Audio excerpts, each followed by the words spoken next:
বিসমিল্লাহির রহমানির রহিম। Short news, ছোট্ট খবর চ্যানেলটিতে আপনাদের স্বাগত জানাই। আজকের ছোট্ট খবরে যা থাকছে: সাতপন্থীরা শর্তহীন ইজতেমা চায়, পরিবেশনায় মোহাম্মদ আসাদুল্লাহ। আসছে টঙ্গী বিশ্ব ইজতেমা 2025 এর তারিখ ঘোষণা করেন বাংলাদেশ সরকার কর্তৃক।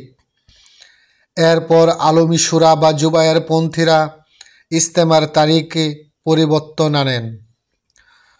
তারা প্রথম পর্বের 2 ভাগে ইজতেমা করার সিদ্ধান্ত নিয়েছেন এবং সাতপন্থীদের ইজতেমার তারিখ পরিবর্তন করা হয়। জুবায়ের পন্থীরা সাতপন্থীদের ইজতেমার তারিখ নির্ধারণ করে 14, 15, 16 ফেব্রুয়ারি 2025। এমনকি সাতপন্থীদের উপর শর্ত জুড়ে দিয়েছে, যা সাতপন্থীরা মেনে নিতে পারছে না। এ অবস্থায় তাদের মধ্যে চলছে নানা প্রকার জল্পনা কল্পনা। সাতপন্থীদের দাবি, তাদের প্রতি অবিচার করা হচ্ছে, এমনকি তারা বৈষম্যের শিকার হচ্ছে। কোনোভাবেই এই শর্ত তারা মানতে রাজি হননি। এদিকে সচেতন ছাত্র সমাজ এর পক্ষ থেকে সাংবাদিক সম্মেলন করে এর বিপক্ষে অবস্থান করছে। তারা ছাত্ররা পাল্টা দাবি উপস্থাপন করে বলে, সরকার কর্তৃক অনুমোদিত ইজতেমার তারিখ নির্ধারণ করা হয়েছিল, তা কেন জুবায়ের পন্থীরা পরিবর্তন করে নতুন তারিখ ঘোষণা করে, যা চরমভাবে বৈষম্য করা হয়েছে।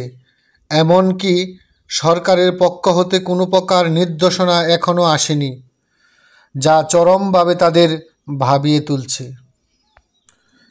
এমনকি তারা বলে, সরকারের পক্ষ হতে দ্রুত দিক নির্দেশনা দেওয়ার জন্য দাবি জানিয়েছে, না হলে কঠোর অবস্থান নিতে বাধ্য হবে।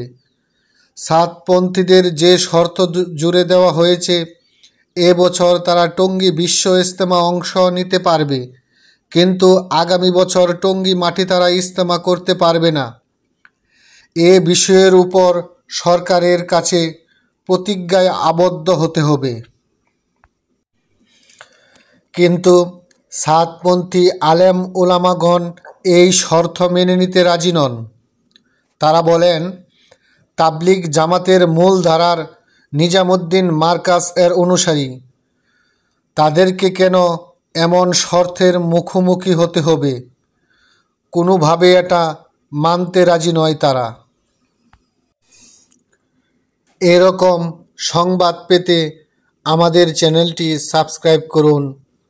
আপনাদের পাশে থাকার সুযোগ দিন। আল্লাহ পাক সবাইকে ভালো রাখুন ও ইমানের উপর রাখুন। আল্লাহ হাফেজ। আসসালামু আলাইকুম ওয়া রাহমাতুল্লাহি ওয়া বারাকাতুহু।